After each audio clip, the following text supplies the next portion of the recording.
கொஞ்சம் வெந்தயம்,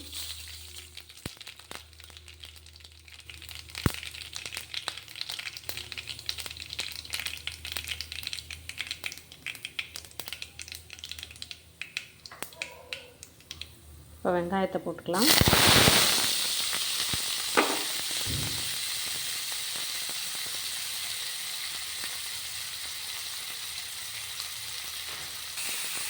வெங்காயம் நல்லா வதங்கணும்.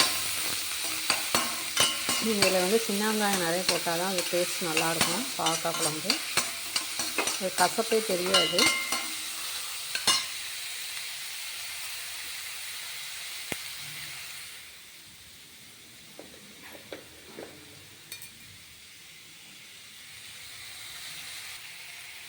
இப்போ கொஞ்சம் கருவேப்பிலை, தக்காளி போட்டுக்கலாம்.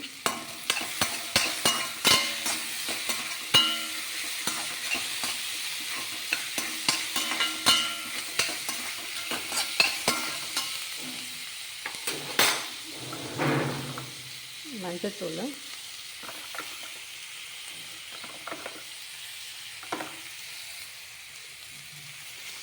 புளிக்குழம்பு பொடி கொஞ்சம், ஆச்சி புளிக்குழம்பு பொடி, குழம்பு மிளகாய் பொடி அதை நம்ம போடுறேன். கொஞ்சம் போட்டுக்கலாம்.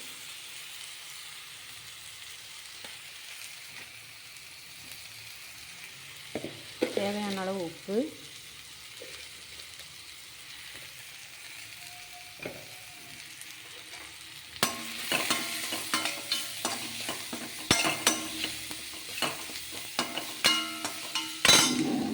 நல்லா வதங்கிட்டுருக்கு. இப்போ நம்ம எடுத்து கட் பண்ணி வச்சுருக்கிறத பாகக்காயை போட்டுடலாம். கட் பண்ணி வச்சுருக்க பாகக்காயை போட்டுக்கலாம். நல்லா வதங்கட்டும்.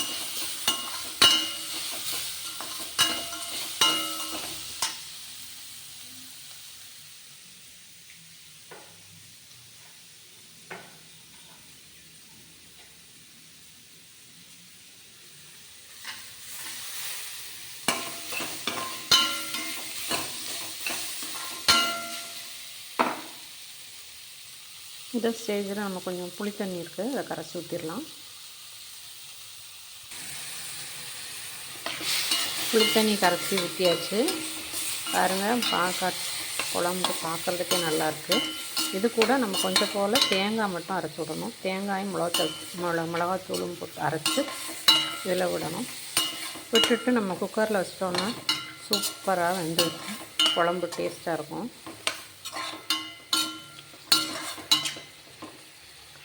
இது கொதிக்கட்டும். நம்ம போய் தேங்காய் அரைச்சிட்டு வந்துடலாம். ஒரு கைப்பிடி தேங்காய், 2 ஸ்பூன் மிளகாத்தூள் போட்டிருக்கிறேன். கொஞ்சம் சின்ன வெங்காயம் போட்டுக்கலாம்.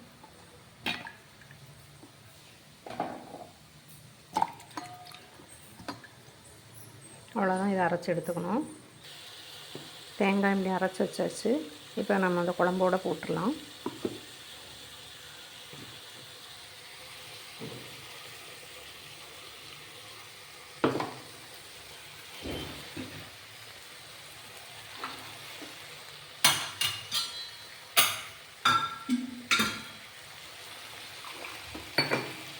இது கொஞ்சம் தேங்காய் அரைச்சா போதும், ரொம்ப அரைக்கணும் அவசியம் இல்லை.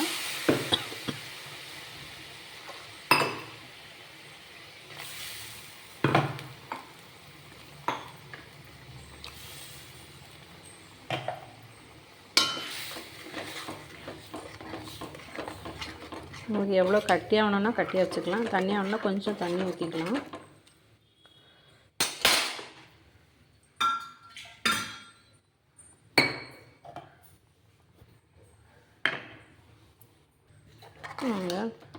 இந்த ஸ்டேஜில் வந்து நம்ம ஓரளவு கொதி வந்தோடனே இந்த ஸ்டேஜில் ஒரு பிஞ்சு நாட்டு சக்கரை போடுவேன் நான்.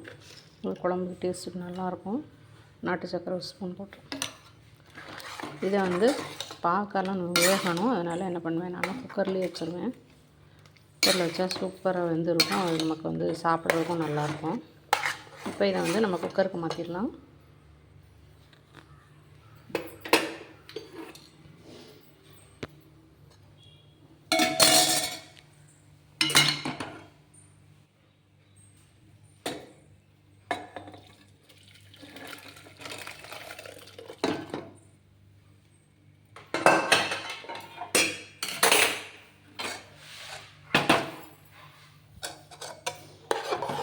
அடுப்பு வச்சு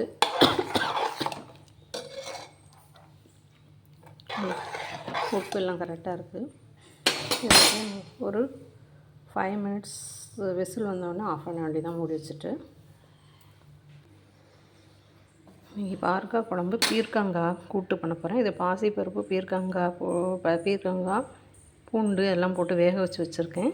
இப்போ வந்து நம்ம தாளிக்க போகிறோம். எண்ணெய் ஊற்றியாச்சு, கடுகு போட்டுக்கலாம்.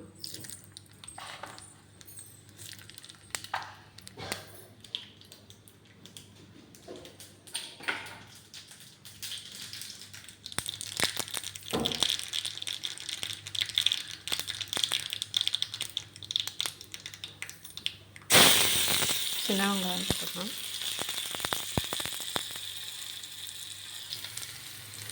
கொஞ்சம் கருவேப்பிலை,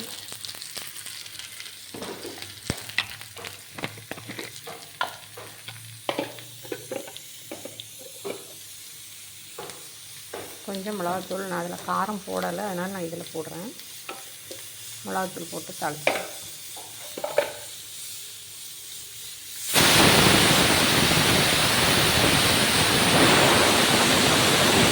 குழம்பு ஒரு விசில் வந்துருச்சு.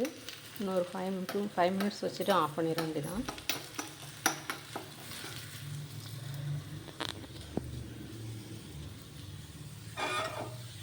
தாளிச்சாச்சு, இதில் ஊற்றிடலாம்.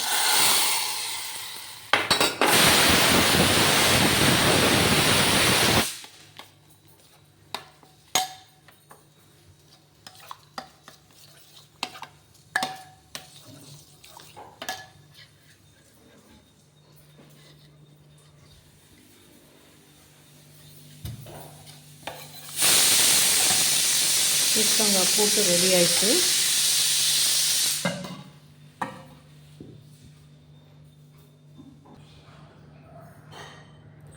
அருமையான பாவக்காய் குழம்பு ரெடி ஆயிடுச்சு. பாருங்கள், பாவக்காய் நல்லா வெந்திருக்குது, சூப்பராக இருக்குது. இது சாதத்துக்கு வச்சு சாப்பிட்றதுக்கு நல்லாயிருக்கும். இது கூட வந்து பீர்க்கங்காய் கூட்டு வச்சு செஞ்சு சாப்பிட்டோம்னா ரொம்ப சூப்பராக இருக்கும். ட்ரை பண்ணி பாருங்கள். பிடிச்சிருந்தால் லைக் பண்ணுங்கள், ஷேர் பண்ணுங்கள், சப்ஸ்கிரைப் பண்ணுங்கள். தேங்க்யூ.